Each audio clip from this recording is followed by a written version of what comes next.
ဘယ်လိုဝေးချွေးများကြောင့်လဲ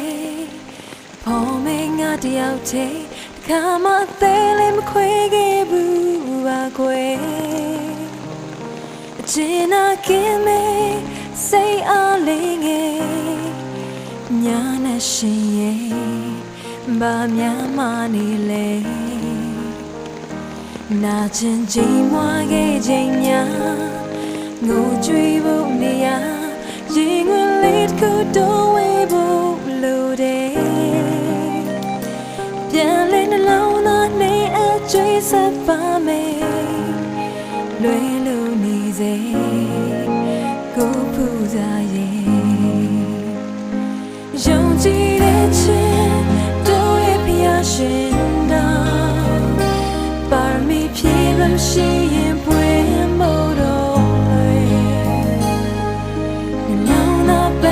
ချစ်ပွင့်ဖူးမေ